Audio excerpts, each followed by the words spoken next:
Hello बच्चों, देखिए अब हमारा जो 6th यूनिट हम कर रहे हैं 12th क्लास की, उसमें अब ये चैप्टर आएगा आपका ऑप्टिकल इंस्ट्रूमेंट। ठीक है, कौन सा चैप्टर आ जाएगा? ऑप्टिकल इंस्ट्रूमेंट वाला चैप्टर है। इसमें अभी आज हम बहुत इंपॉर्टेंट टॉपिक यहाँ पर कर रहे हैं जो एग्ज़ाम में आपका 5 मार्क्स में पूछा जाएगा। ठीक है, ये आपका सिंपल माइक्रोस्कोप। क्या है टॉपिक का नाम? हमारा सिंपल माइक्रोस्कोप। ठीक है, तो इसमें देखो बच्चों क्या इसमें बताया गया है, यहाँ देखते हैं। इसमें है it is an instrument which is use to see the large image of small object clearly. ठीक है, यानी कि ये ऐसा इंस्ट्रूमेंट है जो सिंपल माइक्रोस्कोप है, इसमें हम स्मॉल जो ऑब्जेक्ट होगा ना उसकी लार्ज इमेज देख सकते हैं। ठीक है, बेसिकली ये आपका जो सिंपल माइक्रोस्कोप है ना, ये सिंपल आपका कन्वेक्स लेंस ही है। ठीक है, जो सिंपल माइक्रोस्कोप है ना, ये आपका सिंपल कन्वेक्स लेंस ही यूज किया गया है इसमें। ठीक है, तो जो हमारा कन्वेक्स लेंस होता है ना, ठीक है, उसी को ये यहाँ इंस्ट्रूमेंट बोलने लग रहा है। ठीक है, तो सिंपल माइक्रोस्कोप आपका ऐसा इंस्ट्रूमेंट है जिसमें आप स्मॉल ऑब्जेक्ट की इमेज को क्या है, लार्ज देख सकते हो। ठीक है, तो अब इसका रे डायग्राम बनाते हैं। ठीक है, उसमें हम बताएंगे देखो इमेज कैसे आपको उसकी स्मॉल ऑब्जेक्ट की लार्ज आपको दिखाई देती है। ठीक है, ये लेंस वो पामिस्ट भी रखते हैं जो हाथ देखने वाले नहीं होते हैं। ठीक है, हस्त जो हमारी हस्तरेखाएं देखते हैं वो इस प्रकार का आपका रखते हैं। ठीक है, देखो आपने ऐसे इस प्रकार का ये ऐसे, ठीक है ना, ऐसे बनाया हुआ होता है वो, देखने के लिए यूज करते हैं उसको। तो उसमें बच्चों सिंपल आपका कन्वेक्स लेंस डला होता है। ठीक है, और उसी की बात कर रहे हैं, उसी के लिए ये रे डायग्राम यहाँ बताने लग रहा है, और उसी को हम सिंपल माइक्रोस्कोप बोलते हैं। एक सिंगल कन्वेक्स लेंस को ही सिंपल माइक्रोस्कोप बोल रहे हैं यहाँ पर। ठीक है, तो वो इमेज देखो किस प्रकार से आप की बड़ी करके दिखाता है। ठीक है, ये क्या ले लिया यहाँ पर हमने कंसीडर कर लिया इस प्रकार से। देखो ये सिंपल हमारा क्या है, ये कन्वेक्स लेंस है। ठीक है, ये आपका ये फोकस हो जाएगा, ये इधर हमने फोकस ले लिया। दो फोकस होते हैं पता आपको लेंस के लिए, दो ये हमने दिखा दिए इधर। अब जो ऑब्जेक्ट है ना उसकी इसके द्वारा जो बड़ी इमेज बनाई जाएगी उसके लिए क्या करना है, ऑब्जेक्ट को जो ये ऑप्टिकल सेंटर है और ये फोकस है, ध्यान से समझो, ऑप्टिकल सेंटर और जो फोकस है ना इसके बीच में आपने रखना ऑब्जेक्ट को। देखो ये रख दिया जैसे, यानी कि लेंस के इसके नज़दीक रखना है, कहने का ये मतलब है। ठीक है, ऑब्जेक्ट को क्या करना है, इसके लेंस के नज़दीक रखना है। ठीक है, तो ये हो गया आपका, ये ऑब्जेक्ट रख दिया। अब जो ये पैरेलल आएगी, पैरेलल वाली रे है, ये किस में से निकलेगी, फोकस में से निकल जाएगी। आपको पता है ये पैरेलल वाली किस में से जाएगी, फोकस में से। ठीक है, अच्छा इसी प्रकार से जो ऑप्टिकल सेंटर वाली, अब ये देखो ये इस ऑब्जेक्ट से दूसरी ये कि इसमें ये आई ऑप्टिकल सेंटर वाली, ये तो कहीं आपकी मुड़ेगी नहीं, सीधी चली जाती है ऑप्टिकल सेंटर वाली। अब मैं इसको यहाँ से देखूंगा तो ये कहीं भी आपकी मिलती हुई दिखाई नहीं देंगी, लेकिन मैं इनको पीछे बढ़ा रहा हूँ। देखो डॉटेड में ये बढ़ा दिया, ये पीछे होगी, और इसको भी ये डॉटेड में ये पीछे बढ़ा दिया, ये यहाँ पर मिला दी, यहाँ मिल गई, यहाँ मिलती हुई दिखाई दे रही है। डॉटेड में बढ़ाई है ना तो यहाँ मिलती हुई दिखाई देती हैं। यहाँ देखो ये इमेज बन जाएगी, वर्चुअल इमेज। ठीक है ना, ये आपकी इमेज बन जाती है। ठीक है, ये लार्ज है, देखो ये इतनी इमेज थी, ये आपकी लार्ज इमेज है। तो ये लेंस है आपका जो सिंपल है, एक प्रकार से जो सिंपल लेंस होता है ना, ये चश्मे वगैरह में भी होता है। ठीक है, ताकि जैसे अखबार वगैरह पढ़ने के लिए इसमें हम यूज़ करते हैं, तो अखबार को थोड़ा नज़दीक लेकर आते हैं तो क्या अक्सर क्या बड़े दिखाई देते हैं, तो यानी ये इतने छोटे थे और ये इमेज इतनी बड़ी दिखती है उनकी। तो ये आपका सिंपल माइक्रोस्कोप का रे डायग्राम है।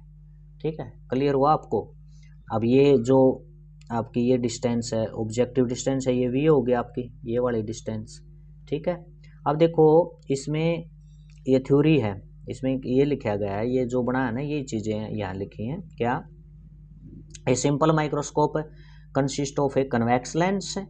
ठीक है, and the object is placed between the focus and centre of lens. Optical centre और फोकस के बीच में ऑब्जेक्ट को रखा है, यही मैंने बताया था।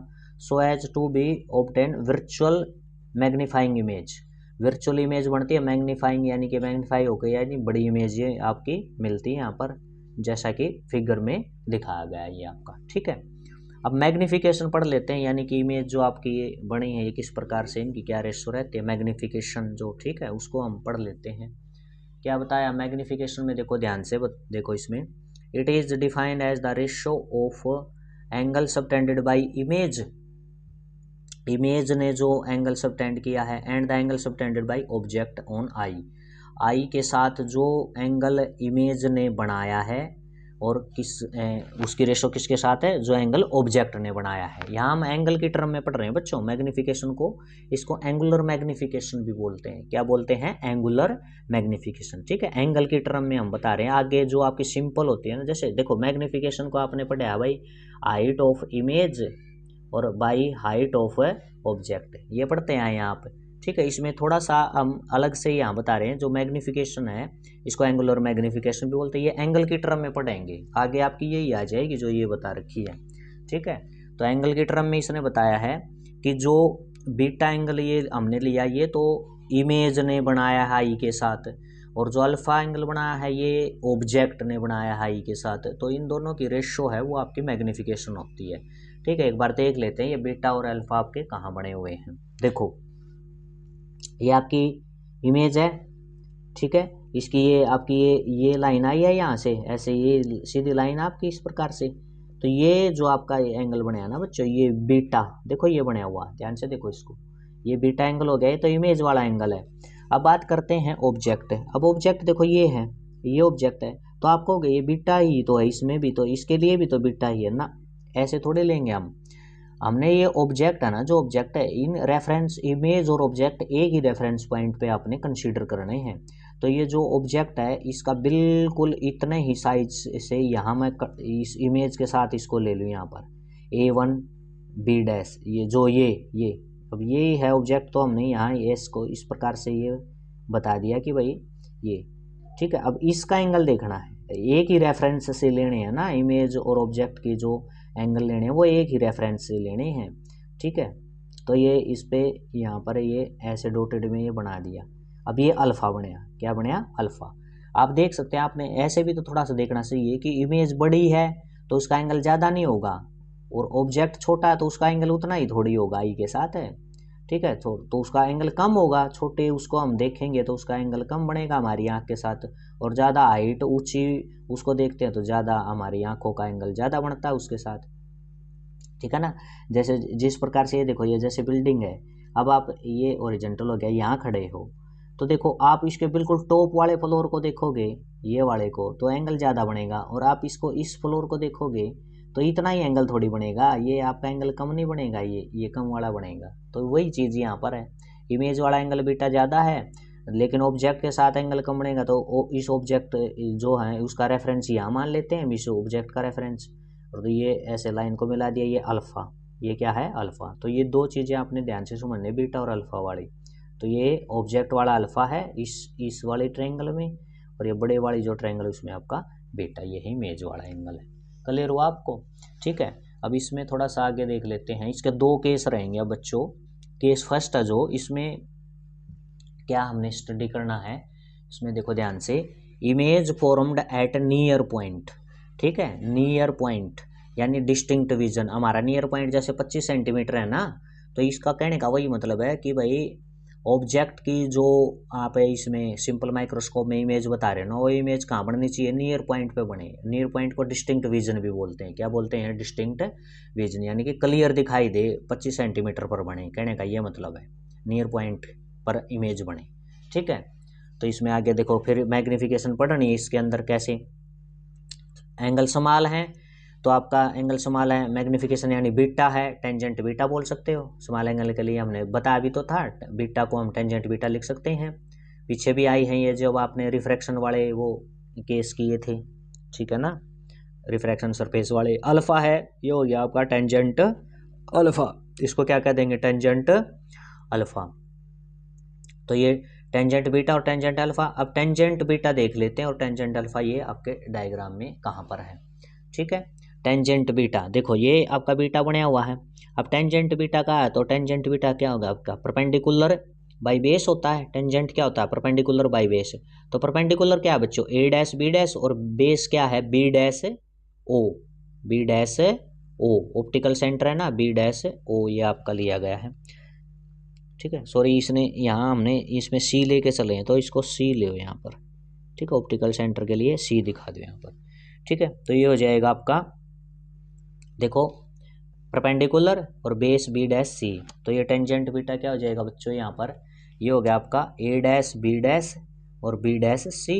ये तो टेंजेंट बीटा की वैल्यू हो गई। अब टेंजेंट अल्फा देख लेते हैं, टेंजेंट अल्फा कहाँ पर है, देखो शाबाश, टेंजेंट अल्फा, अल्फा ये है आपका, ये बना हुआ ना, ये इस ट्रायंगल में है, यानी A one B dash by B dash C, तो ये हो गया आपका A one B dash by B dash C, ठीक है। अब मैग्निफिकेशन क्या हो जाएगी इसमें, ये हो जाएगा ए डैश बी डैश बाई सी, ये ऊपर चला जाएगा बी डैश सी और ये नीचे रह जाएगा बी डैश, ये कैंसिल हो जाएगा, ए डैश बी डैश।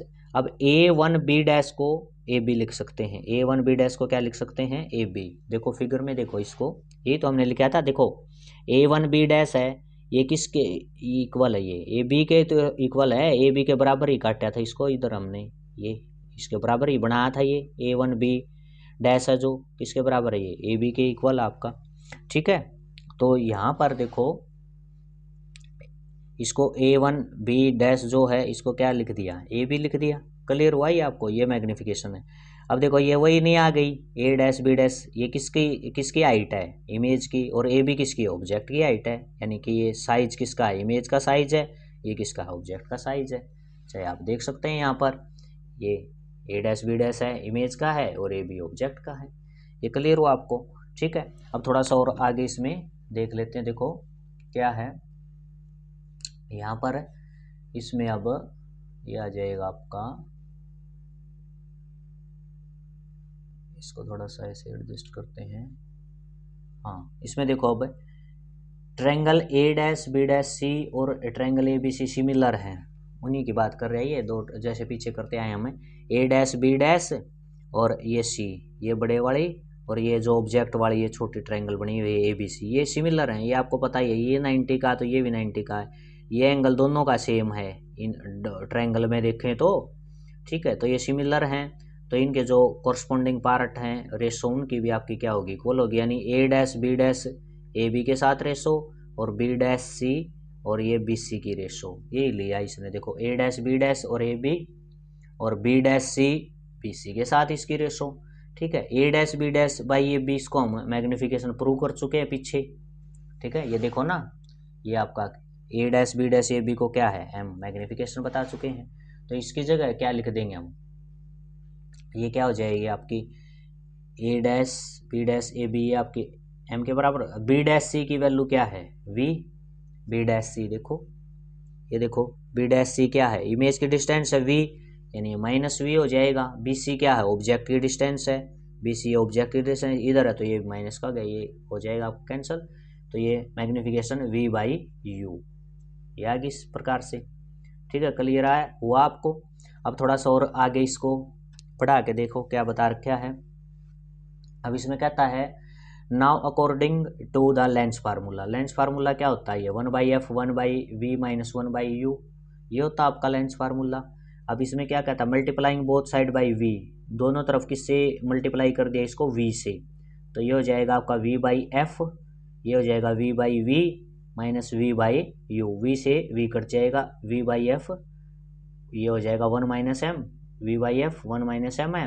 अब इसको m को इधर लेते हैं, यानी ये प्लस का हो गया, और वही v बाई एफ को इधर लेते हैं माइनस का, ये हो जाएगा m 1 minus v by f, m 1 minus, अब देखो v है, v डिस्टिंक्ट विजन है, यानी कि इसने कहा था जो इमेज है ना हमारी, इमेज किस पे बनती है, डिस्टिंक्ट विजन पे बननी चाहिए, नियर पॉइंट पर डिस्टिंक्ट विजन पे, तो v को किसके क्या कर रखे हमने, d के बराबर, मतलब डिस्टिंक्ट विजन, डी का मतलब है यहाँ डिस्टिंक्ट विजन, यानी इमेज हमारी 25 सेंटीमीटर नियर पॉइंट यानी डिस्टिंक्ट विजन पर बननी चाहिए डी पर, तो ये हो गया आपका जो वी था लेफ्ट साइड में है तो इसको माइनस डी, यानी वी की वैल्यू क्या है, वी की रखनी है, माइनस तो पहले ही था, हमने वी की वैल्यू माइनस डी रखनी है, वी की वैल्यू क्या रख दी माइनस डी लेफ्ट में है, तो ठीक है।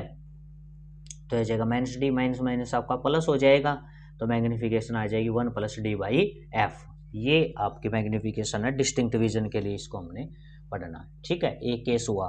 अब सेकंड देख लेते हैं, देखो सेकंड जो आपका केस है, सेकंड केस में क्या बताया इसने ये है इमेज फॉर्म्ड एट इन्फिनिटी, जब आपकी इमेज कहाँ बने, इन्फिनिटी पर पड़े, ये आपका नॉर्मल विजन बोला जाता है या रिलैक्स्ड आई।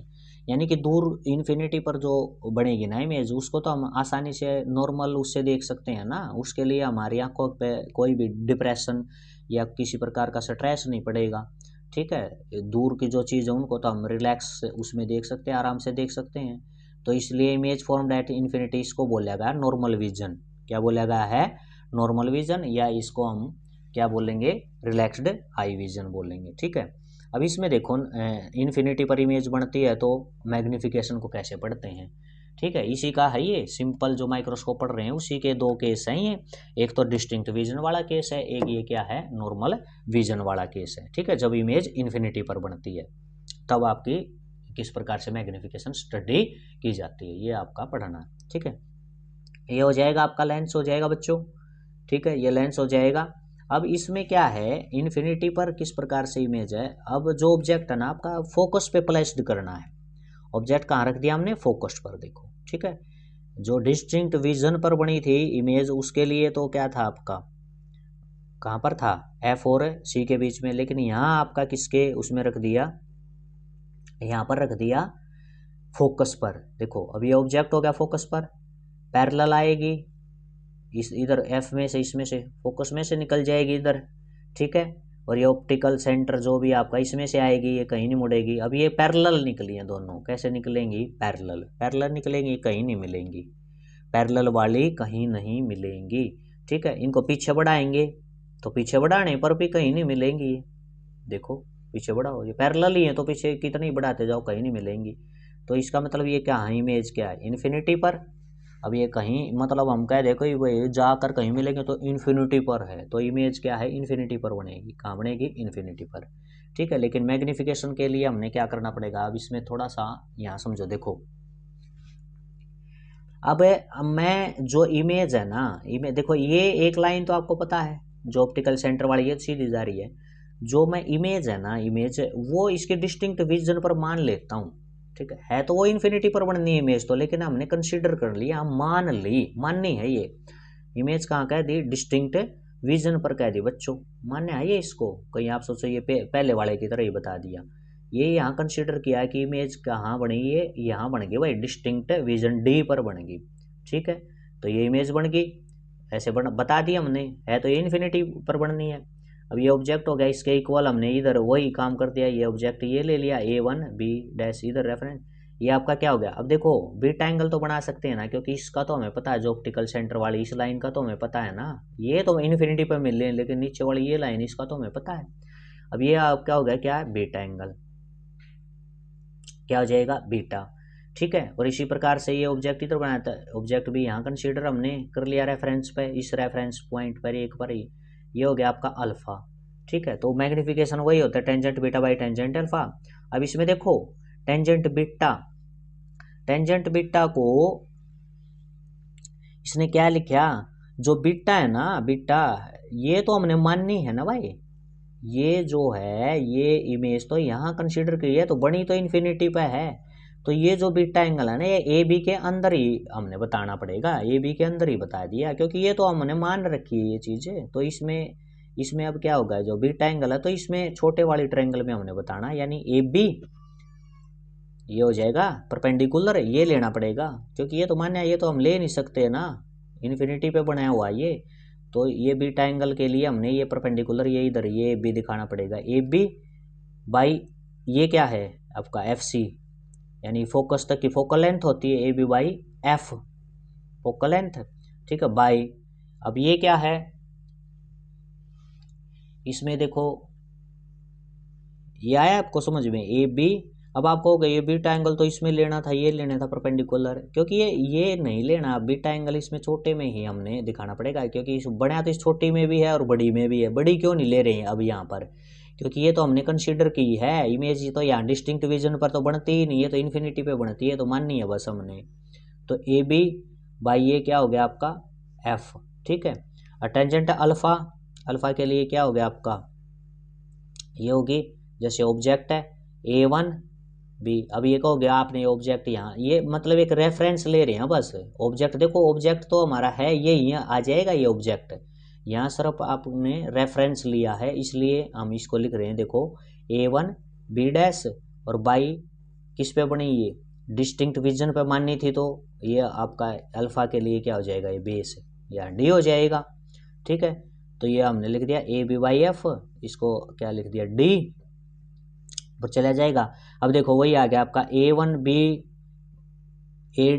B डैश है, ये किसके बराबर है, इधर AB के बराबर, ये चीज किसके बराबर है AB के, तो AB वापिस AB लिख दिया, AB से क्या हो गया AB कैंसिल हो जाएगा। ठीक है, ये आपका D/F। अब ये लेफ्ट में है, हमने माना डिस्टिंक्ट डिवीजन पे माइनस, और ये F भी लेफ्ट में तो माइनस, ये कट गया, ये आपका मैग्निफिकेशन आ गई D/F। तो जब आपकी इमेज इन्फिनिटी पे फॉर्म्ड होती है तो मैग्निफिकेशन आपकी D/F। ठीक है, तो ये था बच्चों आपका, ये बहुत आपका इंपॉर्टेंट टॉपिक है, ये हर हाल में एग्जाम में आपके पूछे जाते हैं। ठीक है, क्लियर हुआ तो इसको अच्छे से कर लेना। ओके, थैंक यू बच्चों।